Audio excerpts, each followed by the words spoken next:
Good afternoon, everybody. It is Wednesday, the 27th of January, the last Wednesday here in January, if my memory serves well. And you're here at Lunch and Learn. Today, Richard's going to be doing more of an open question and answer regarding proportional training. He may put some slides up, but instead of having everybody muted while he talks, we're going to I guess keep it kind of open for people to ask questions. So no one submitted any questions to me in advance, so we'll start with whoever has the first question here this afternoon. Thanks, Richard. Sure. I got to unmute everybody here. Oh, okay. So while he's unmuting everybody, think of your questions. That's I know right. there's a lot of questions that came about, that people had questions about home training. So I mean, that's a good one to look at during today's discussion. Richard, what factors do you consider when you're making your choice to do, oh, this person's great for proportional? Why don't you review that? The main reason I produced proportional training was for two. One was to train certain alpha components up and to train certain alpha components down, depending on whether alpha was high or low. That was the main reason.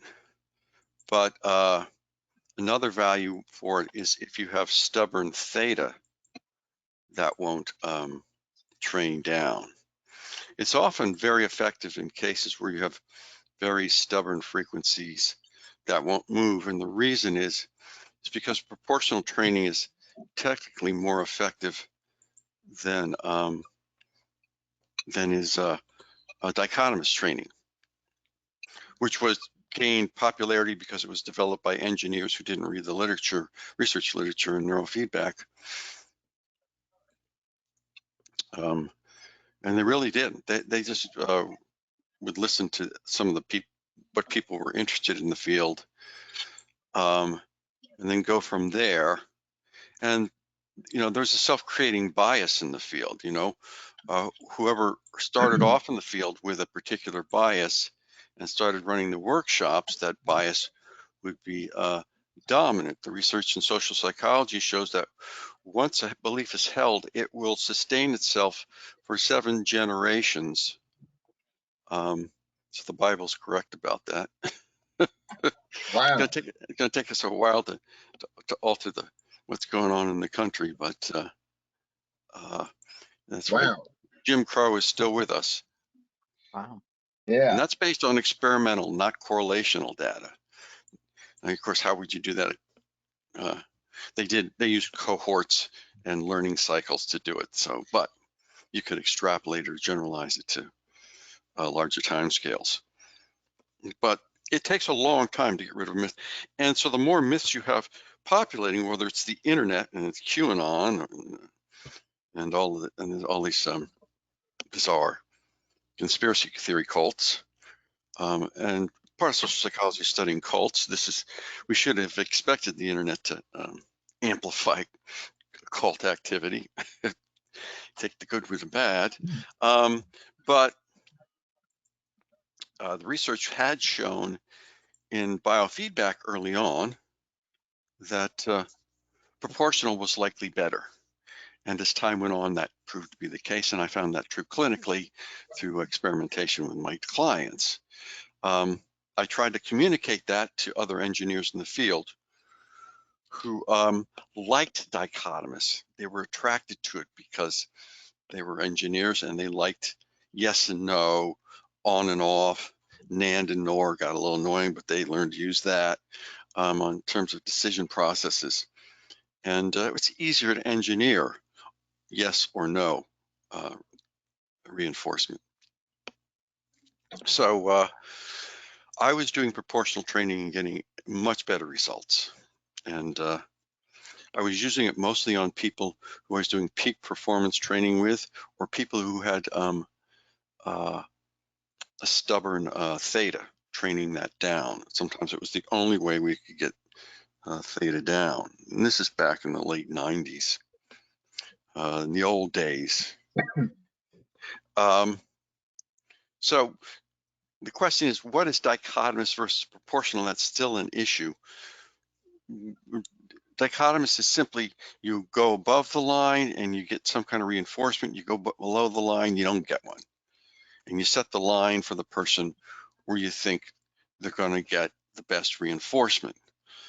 Now, you can do that intuitively, but there's a whole research literature going back decades and decades. It's called behavior modification theory. It began back in the 1920s and evolved all the way up into the 60s, and it dominated psychology. And this whole massive tomes written on it and millions of dollars spent on studying it in psychology. It was psychology. It was the old running the rat through the maze paradigm and the Skinner box paradigm. And rats are great, and so is all the other studies done. But what we understood in psychology eventually is that humans were more complex and required more complex consideration. The confounds are much greater. And so it no longer dominated psychology after the 60s. By the time I was in grad school, it was behavior modification approaches were starting to be eclipsed by other perspectives. It started to take a more reasonable position in the pantheon of theories in psychology. But to set a threshold, you have to set it so you get enough reinforcement to keep the person enthusiastic about what they're doing. And if they don't get enough reinforcement, they won't be as enthusiastic about what they're doing because they're losing, and nobody likes to use, and human beings ditch whatever they're doing usually when they're losing too much. One of the key features between an adult and a child is the ability to delay gratification. There's a whole research paradigm on that. So the ability to delay gratification can offset what's going on. Consequently, you will find that people with disorders who suffer a lot of internal negative thinking have more difficulty delaying gratification because they don't have the internal support mechanisms. They never got them during their socialization process with their parents, and that's part of toxic stress, lack of support. Chaotic families and enmeshed families also carry that problem. So when you're dealing with a lot of people with disorder, they won't do good if you have their reinforcement rate set at too difficult a point. And typically we find in clinical work 75% tends to be a good average. But the fact is, if you look at your ISI and you find people with really high competitive and really high perfectionism that are showing depression, that you're dealing with people who have a high level of internal negative self-talk. And they will do better if you set them at 85%, where Rob starts out. So Rob has intuitively drifted in that direction, which is great. I mean, you can always start there and bring it down. With a peak performer, you want to try and get that threshold to 75, 70, even 65, because they thrive on competition, and they have better self-delaying gratification mechanisms in place usually.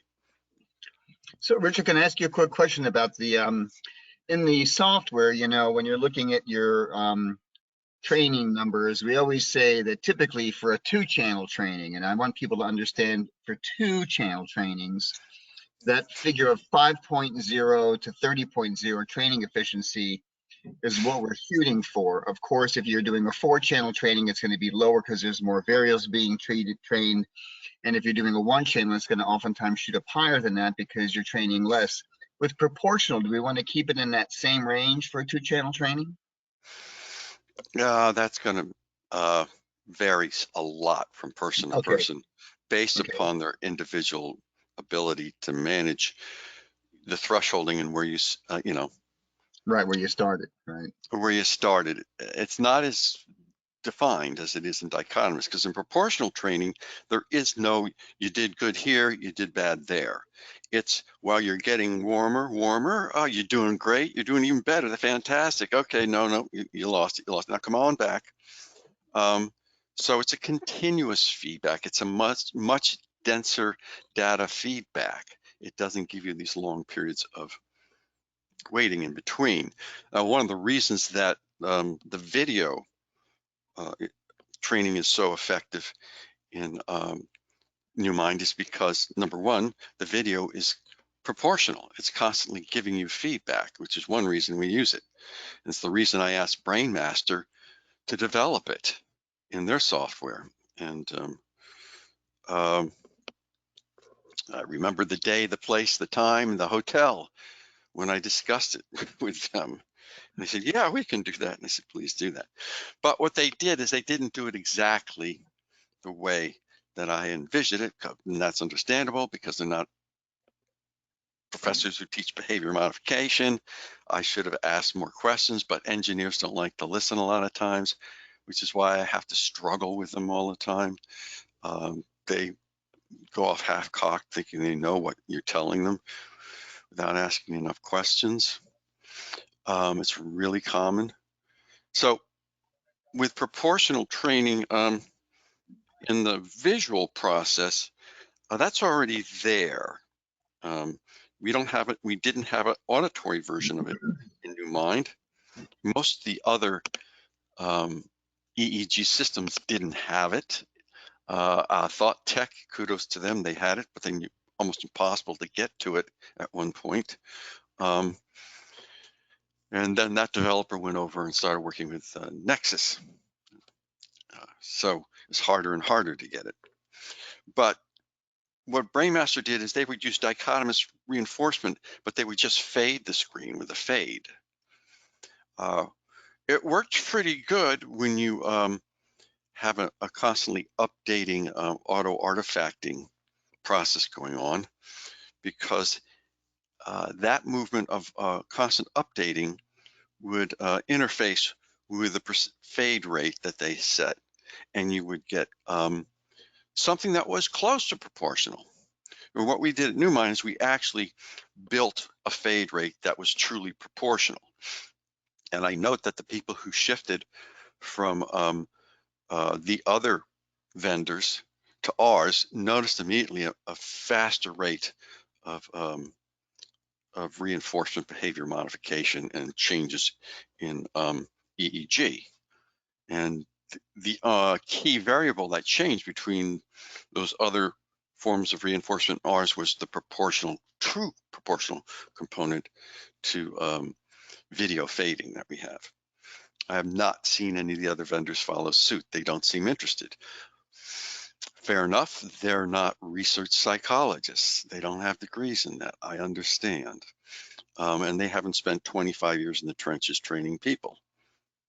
So they're to be forgiven, but that has been a great frustration for me for decades, and it was a real joy and thrill to be able to actually use proportional training again, real proportional training in my office in the video level. But as I said, we didn't have it in the auditory level. And I had worked with Herschel Tumum, PhD engineer who was brilliant, who listened, who was an investigator, and he was in Los Angeles, and I got to spend a lot of time with this brilliant man. I learned a lot about all of neurofeedback hardware and software from him, and he trained me. And one of the things I found was that the proportional training was way more powerful subjectively than any other forms. When I went and utilized it, and I had several different systems back then, clinically, it was so obvious it was faster and better. I mean, it wasn't like you really had to think hard about it. It was blatantly obvious, but I couldn't get that And the auditory proportional training was only available in Thought Tech. I had that with Biograph. I had that for a while, and then they went to Infinity, and that became so unmanageable that I had to drop them, and I was stuck with Brainmaster and Dichotomous. But Brainmaster had much easier to use software that I could do stuff with, and Infinity was impossible to use. I berated the owner of Thought Technology several times decades later for it, and he admitted that yes, they probably could have made better decisions there, but they did change the software so it was more flexible. So which is best? Well, you all may have your opinions, but there is research, and it's well done. And if you sit and review it and read it, you'll see that it's well done. And so between the well done experimental research, not correlational, experimental research, control group design, and my own trials with my own clinic and observation, and we did do trials with it, ABA case studies in Arizona. There was no doubt that that was the best way to go. It just was very difficult to get at. Richard? Yes. Question, Mike. You said NewMind has true proportional training. Could you throw a couple more paragraphs at that and explain? And then, since it's sometimes easier to understand something by what it is not versus what is not true proportional training? Well, which is like sort of what you're explaining with some of the other systems and what they let me see if I have did any or didn't. pictures here. I don't. Okay. Well, here's a picture of a single channel that we're single filter that We we're don't training. see your screen, Richard. Show your screen. Thanks. What's going on with my?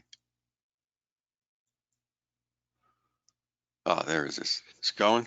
I had trouble with my mouse. Perfect. I Good. clicked on it. My mouse must have a low battery. It didn't. Now we got it. Okay. Yep. So what the other vendors do, which is probably, it's just a misunderstanding from the engineering point of view, is that you'll have a single filter, like let's say 12 to 15, and you're training that up. What in dichotomous training, you get to right above this threshold line, and once you get above that threshold line and you're there for 500 milliseconds, something happens. Okay, on average. And then it drops down and that something stops happening. You get up, you get a tone, keep getting a series of tones, you get below, you don't get a tone, and you get nothing. And then you wait again, it comes up, you get a tone or a series of tones, and then you get nothing. So that's on-off dichotomous training. And you can move this filter up to make it harder if you're training up, or you can move it down to make it easier. And that's what I was talking about, moving it up to make it 85% reinforcement rate, or move it down. I mean, move it up to make it a lower reinforcement rate, or move it down and make it a higher reinforcement rate. You have to think reverse when you do this. What the proportional training does is that true proportional training is that as you begin to approach the threshold, you get progressive volume or pitch changes. And then as you exceed threshold, it gets even higher and higher and higher. So the threshold becomes the centroid of the proportional effect. And it has a non-obvious effect. If you make it too high up here, okay, people will, let's say we're doing this on pitch, and if I put this up too high and make it too hard, the pitch will never get very high. If I move it down too far, they'll spend a lot of time in the upper registers of the pitch. In fact, they may spend so much time that they reach the limit of the software scale maybe 2 octaves, and suddenly they'll just hear the top note of the scale. They'll hear if it's from middle C 2 octaves up, they'll hear that top 2 octave C tone will just keep repeating again and again and again. It will drive you nuts. It's like a hammer, a little ball-peen hammer on your head, going bang, bang, bang, bang, bang. So that becomes completely useless. So this threshold has to be adjusted so that given any scale, and we've been using a 2 octave scale because that works very well with neurofeedback reinforcement. You have to move this somewhere in a range so that the person's getting a full scale of tone. So it's not too hard or too easy, but that they can still move up and down the scale. So you still have the ability to make it easier or harder to get to high tones if you're up training. I mean, high pitched tones if you're training. Or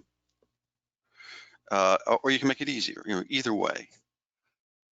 So you still have control over, to some degree, over the strength of the reinforcement, but it's a much finer control.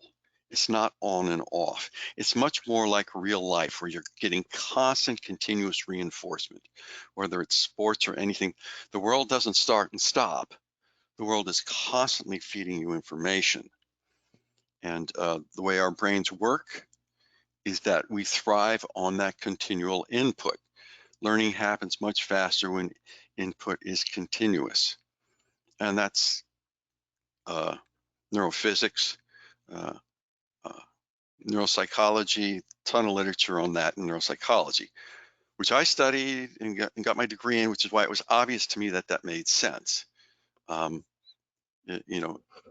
psychophysics, that's well known.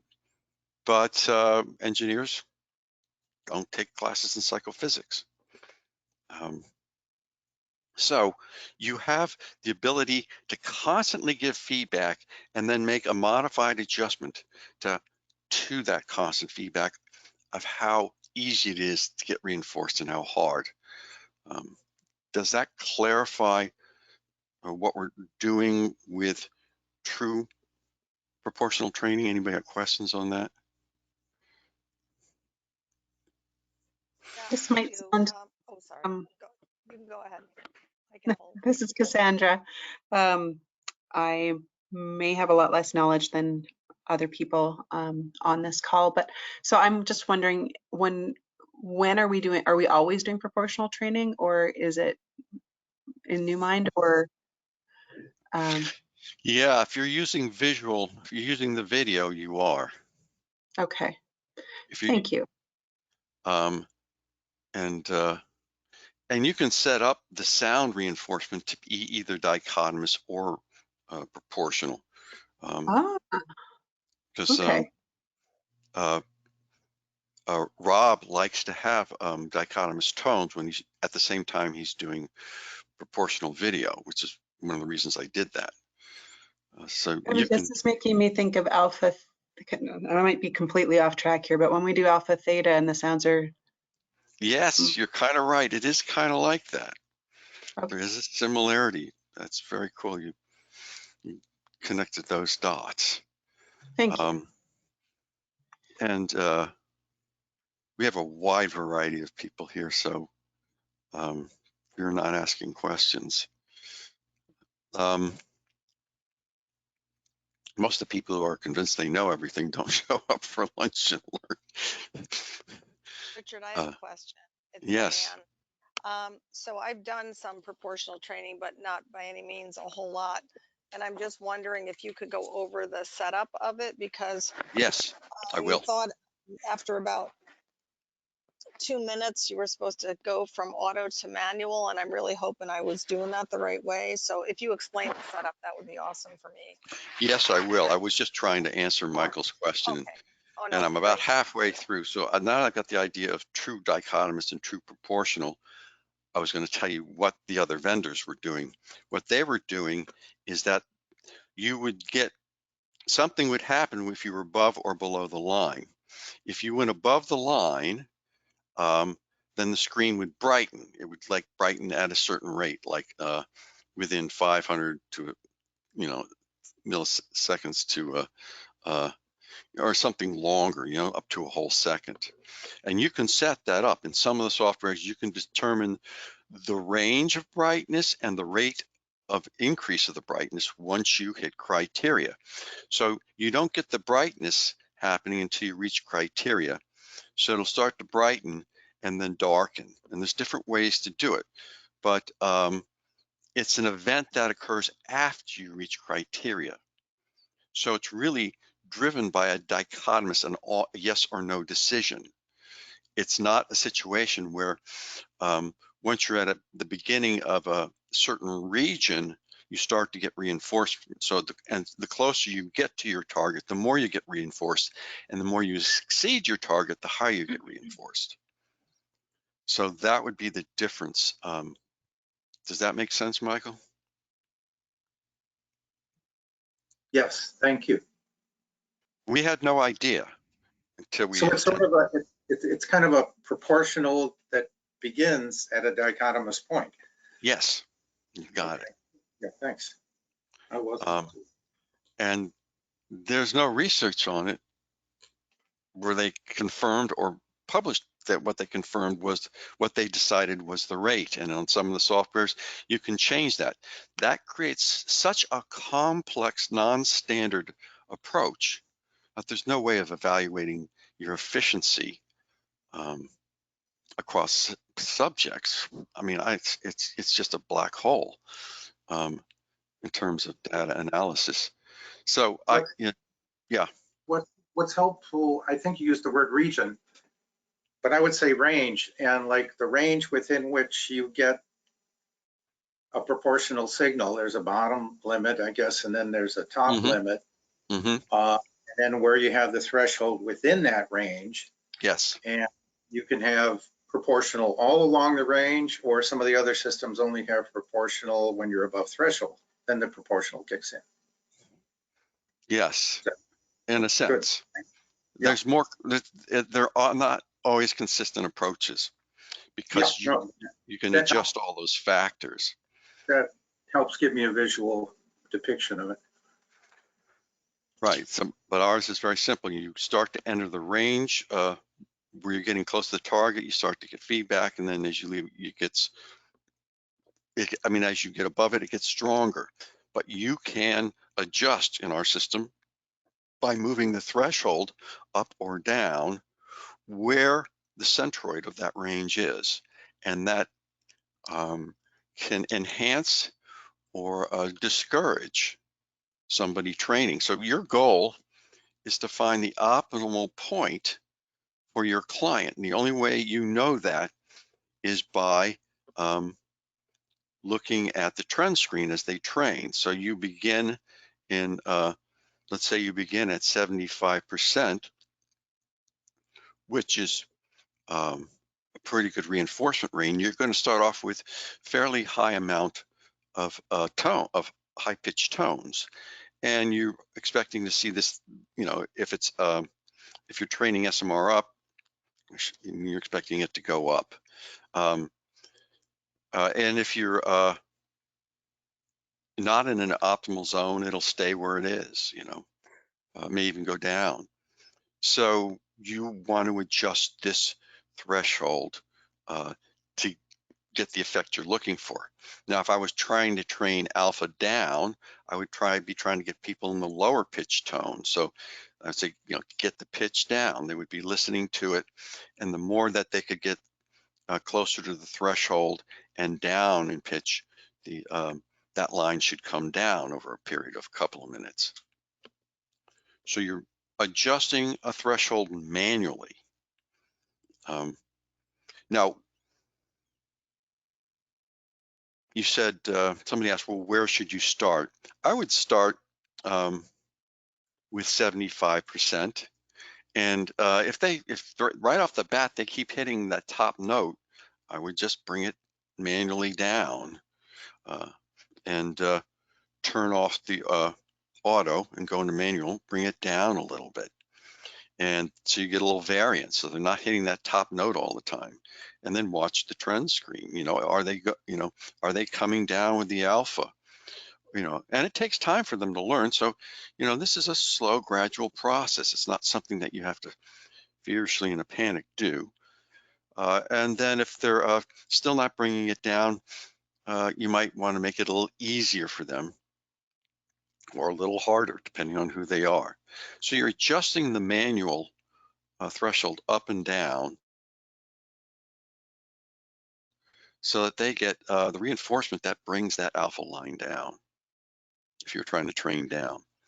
The one thing you don't want is you don't want them hitting the bottom, getting the same bottom tone constantly, or hitting the high note and getting that constantly. That's saturation. That's going to destroy the reinforcement and also drive your clients nuts. Any question on that? I do have one, Richard Martin here.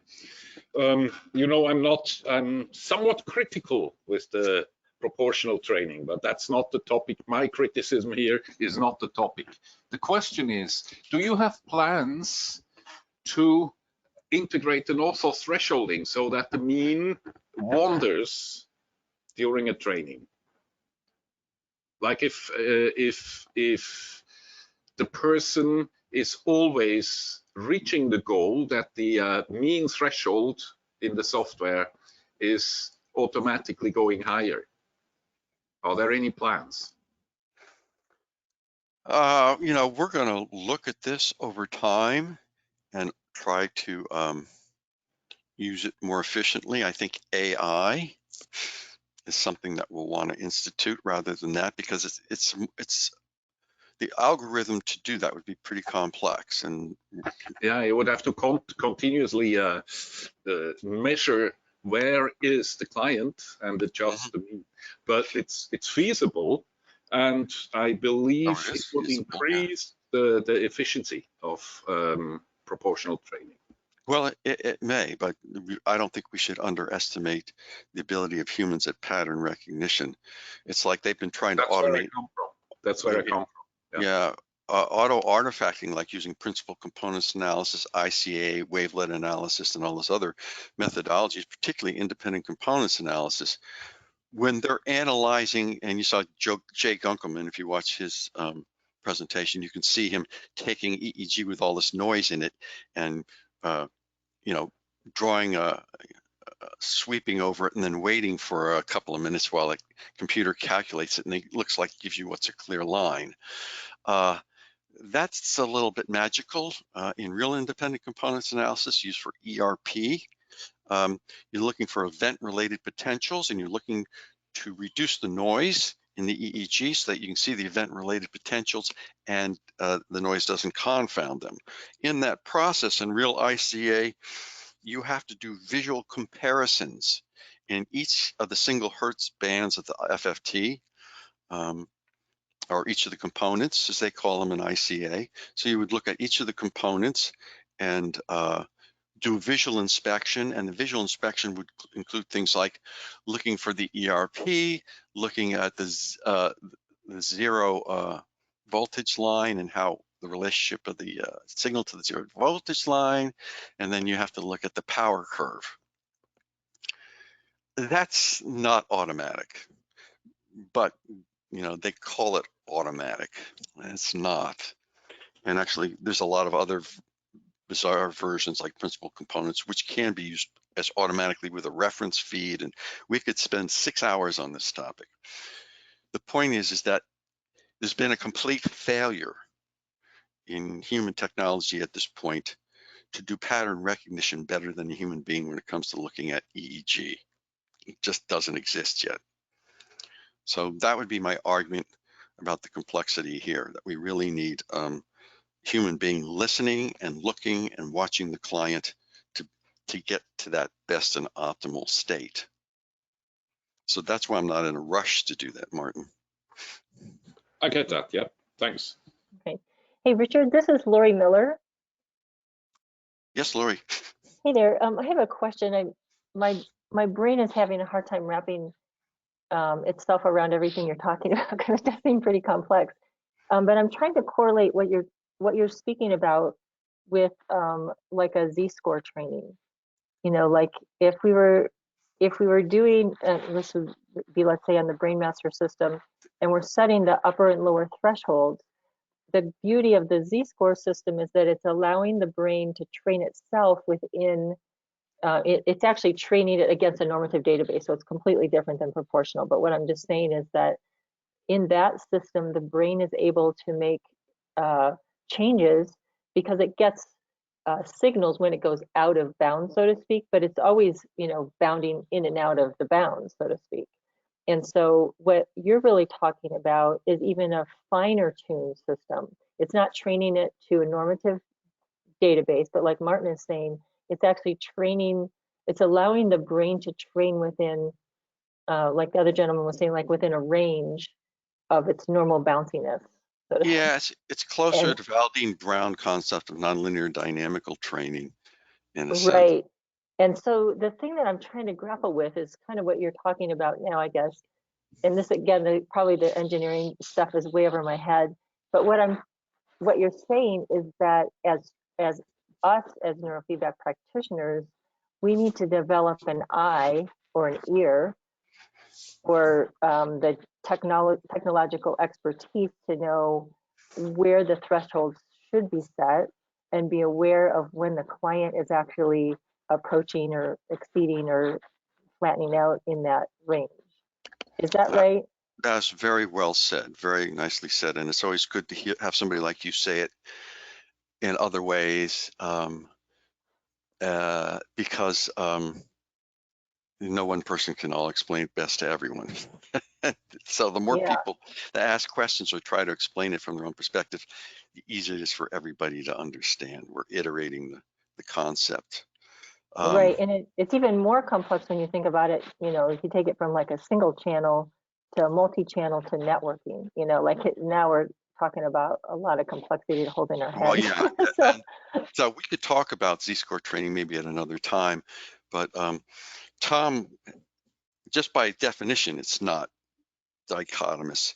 And Tom Kalura has gone, because of all the criticisms, Tom has gone beyond the basic versions that you'll see out there and has instituted some very sophisticated ways of doing it, which avoid a lot of the problems that are inherent in it, which is, you know, why it works with BrainMaster. But we, you know, we're getting some complex questions which require complex answers. And if this is mind-boggling to people, it's understandable. They're not used to thinking this way. It's a more sophisticated way of training. It wasn't made obvious in the software, and we don't teach it up front because it requires quite a bit of clinical experience to implement. And that's so both what you said, Lori, and what Martin said is quite true. You need a lot of experience, and both of you have a lot of experience, particularly you, Lori, with a lot of different systems. And so you're asking a pretty complex question, and this is something that you could figure out. But if you're new, you wouldn't. So there's a reason that we have done everything we've done, and you can only try your best. We put the proportional controls under session settings. We did that on purpose because we didn't want every new person coming in doing proportional training. You've got to be good at neurofeedback first. Most people do, and then you can do it. So it's not for everybody. That's number one. That's why we hit it. And I did a presentation on it. My bad is I gave you the full range of possibility with it, and people immediately jumped in and tried to do that, and it didn't work. Well, my plan was to, over time, once we felt we had perfected the interface, I would do further lunch and learns to explain more complex levels of using it, and we would be developing it and a much higher complexity, because it has the capacity for a person to put hook themselves up and do a full-on half-an-hour jam session of music, looking for the sound that pleases them most, and that sound that pleases them most will help reorganize their brain optimally.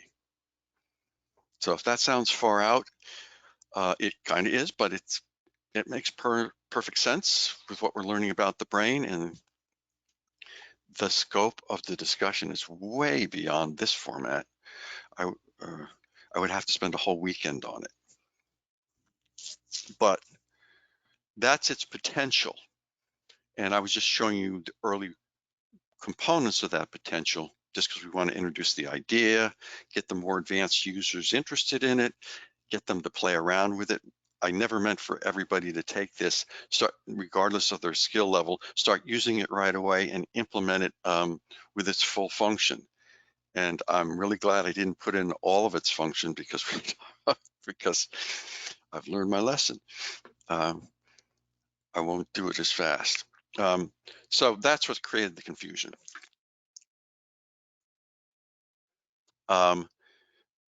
So here's the research, and that's up on the internet. You can read it yourself. Always happy to discuss it. All research is subject to criticism, but if you just want to discount it, you first have to do some research to show that your discounting is valid. In other words, you only have a theory that it's not true until you can do research that is testable. Your theory has to be testable. That's the basis of science. If you can test that theory that it's not true against the ones that have tested that it is true, then you can start to move the hypotheses in a different direction. So until somebody proves these guys untrue, I'm going with them because it agrees with my experience, and I'm a scientist. I would also add that your theory has to be understandable by somebody else other than oneself. Yes, yes. Solipsism is not a great scientific approach philosophically. Okay, so the main thing I was trying to do is that if you had somebody with too much theta or too much alpha, you could train it down this way. Peak performance involves training alpha up. There's a whole literature on it. You could use it for that, but I was just trying to introduce the idea to use it and get it out there because of the research Mind Over Chatter, Ruth Lanius. That agreed with what I had learned, and this was a really powerful way of getting alpha down. And people were calling me up in large numbers saying, no matter what I do with some of these people, I can't get the alpha down. So I said, this is probably work. I looked at Ruth Lanius's research. I said, that's good research demonstrating the validity of that idea. So we built the proportional for down training alpha. So the main idea was if you have too much high alpha, you're going to just put on one filter. Look at the brain map. Is the alpha 8 to 10? Is it 8 to 12? Whatever it is on your dominant frequency, you're going to set your filter for that. In this case, I have 12 to 15. I'm training up, but normally you would put whatever alpha value you would want in there. You could train SMR up this way too, but for people who have sleep problems, it's very powerful. But again, you got to walk before you run. Please learn how to do 2-channel training, master dichotomous training, and then jump into this. And then you go over to session settings and you select a proportional, and then you have the note down here, and this is all in the video I did before. The default presently is on grand piano, because piano is most people can tolerate piano. Other sounds people are more biased, and usually we have a 2-note range. I mean a 2-octave range we set up, because in our beta trials, we found that the 2-octave range worked best for most neurofeedback purposes, especially if you're a beginner. Now, if you're not a beginner in proportional training and you've done all this, you have the ability built in to do more than 2 octaves if you want. So we select starting note C2, ending note C4. That is the default at present, so you don't even have to think about that. We've changed this mute because it was confusing people. It's automatically on when you start training now. You select the threshold, so the client rarely hits the highest pitch tone if you're up training. If you're down training, you don't want them to constantly hit the lowest tone, lowest pitch tone. And so we discussed that already. You move that up and down to get there. At the present, the default is 75. For a lot of people, that will get them in the high pitched tones too much, and they will get too much constant tone. Because of the huge variance in people's reinforcement rates and average alpha values, we couldn't be sure that 75% was optimal. But after further testing, from the feedback we've gotten from people, a lot of people are hitting high and low tones too much. We've determined that it's closer to around 50%.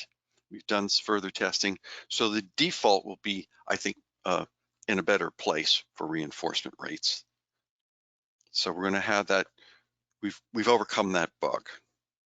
Now, we were going to put a slider into the home training software, because you cannot make these adjustments in home training, because all the adjustments in home training are done ahead of time before you even get to this screen. I mean, you can't get to this, where is it? You can't get even to that screen there, or to this point here where you can click on the tone. You can't do any of these adjustments for the home trainers because the software wasn't set up for it. It was just all automated. So what we're going to do is we're going to set it up so that you can control the reinforcement rate, this rate, for your client in the, I'll show you where we're going to do that. In this part of the new software, it says, you can see here for home trainers, you can set up proportional tones, and then the system just runs automatically. The problem has been is that the variance in the home end users is so greater than we anticipated, that they're getting too many high tones or too many low tones. It's just a constant bing, bing, bing, bing. That can overload the audio buffer and crash the program. So what we've done is set a proportional adjustment here, and there will be a adjustment for percent of reinforcement rate. That way, the first time the client does the session, you can be there with them, you know, through Zoom or GoToMeeting or whatever. And if you're hearing a lot of bing, bing, bing, bings, you can ask them to stop the training. You can go in here and set it at like 60 or 50, and then have them do it again and see how that sounds. It's not that hard to get a good rate. It's with the auto thresholding. I mean, optimally, you know, you'd love to be there in the office and you're adjusting it yourself all the time. But with the auto thresholding, if you get a good rate, they generally will stay in that range and do very well. Okay, so we have to talk about things theoretically, and then we have to talk about things realistically. And doing neurofeedback in the office is always going to be better than doing it at home. There's always going to be some fidelity lost in terms of outcome.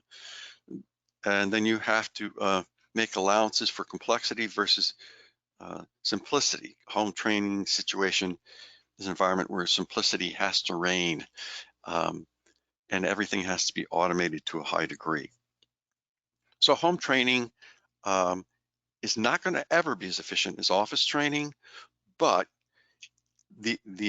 because you can do it so much for less, there we get the real returns. At that point, you're going to get good outcomes.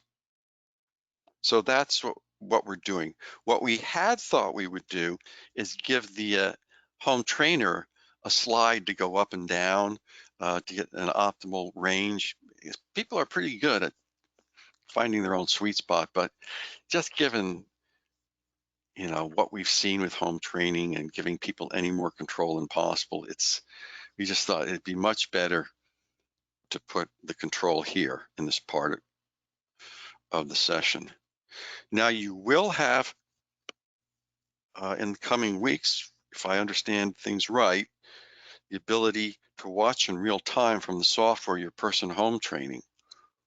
So that would give you the ability, if you're watching them, to send them a message and say, hey, let's shut this down and let me reset it, and you can do it again.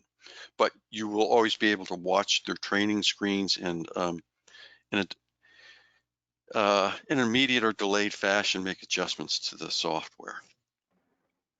Of course, we're always open to suggestions, because a lot of times crowdsourcing is the best way to get a better way.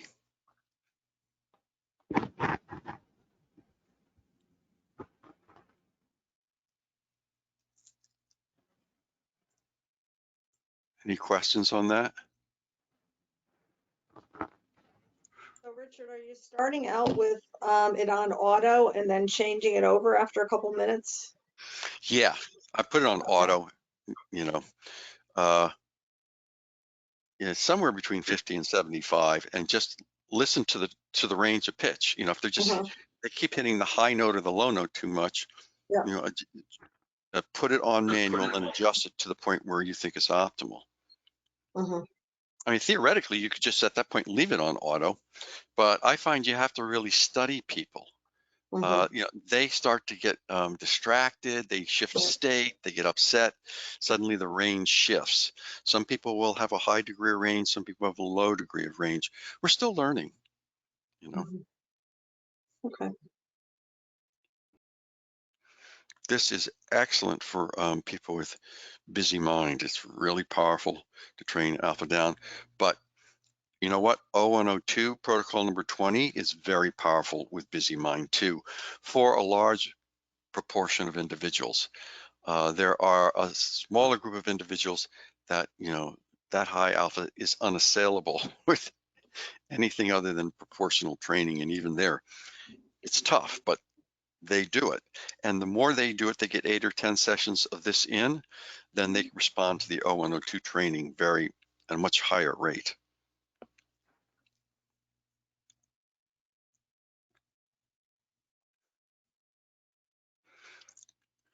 Now, we've got to wrap it up here, but real quick, I had mentioned the video for Alpha Busy Mind that you could use 3 filters. I shouldn't have done that. I got too excited and overestimated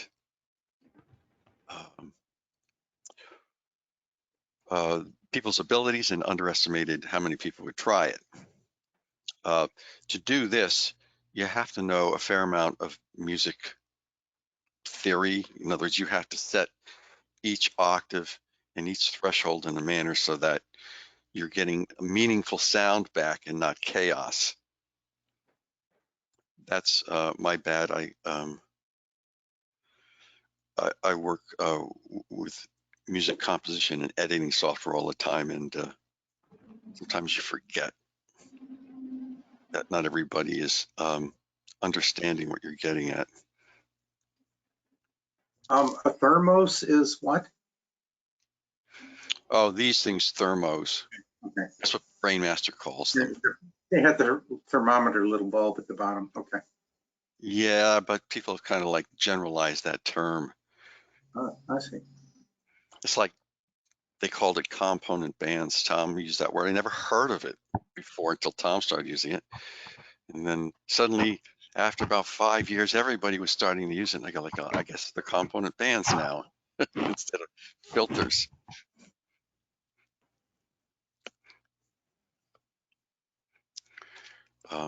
It's interesting to watch the language evolve.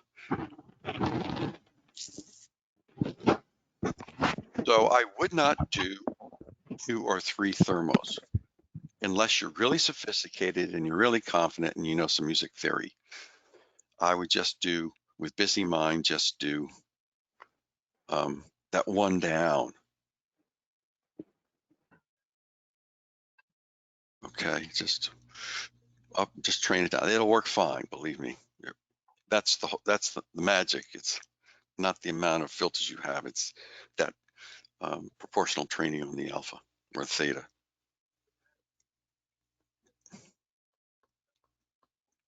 But I think once we get the new changes in the software, it's going to make it progressively easier for people who are newer. And we're going to reach a point where we'll just have the staff showing you how to do this when you start up and explaining it. But I can't be sure until we try it. You know, you don't know until you put it out there what people are going to do with it sometimes.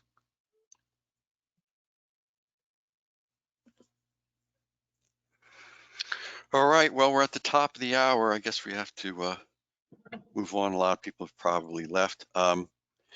Any questions, send them in, and we can talk about this more, go over it more if there are people who want to.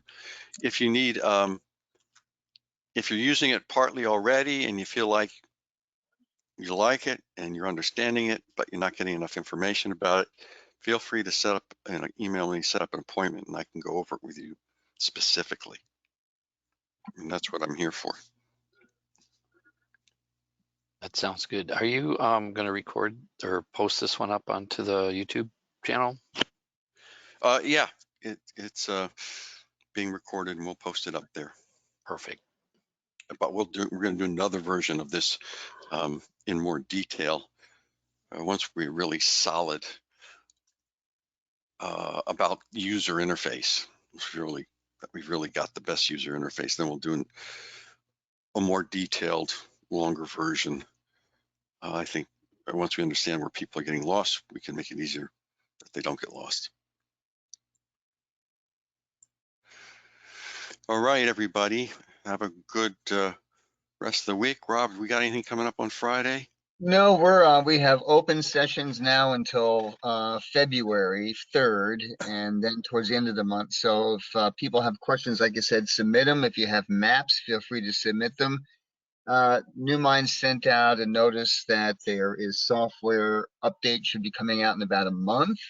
After that, we'll sit down with Richard. I'll put together a series of trainings, maybe one a week, on just the topic of going over all the new software updates, from the beta testing. So for Friday, folks, if you got questions, you got maps, you got ideas, just general discussion, let us know. Yeah, hey, Rob, we should probably just do some sessions with the beta software before it's released, so that when it's released, people will know what they're looking at. All right. Well, why don't you and I get together via email and set up some dates that work well for you or the team? Yeah, that sounds great. All right. Okay. Perfect. Have a good one, everybody. Thank you. Bye, all. Thank you.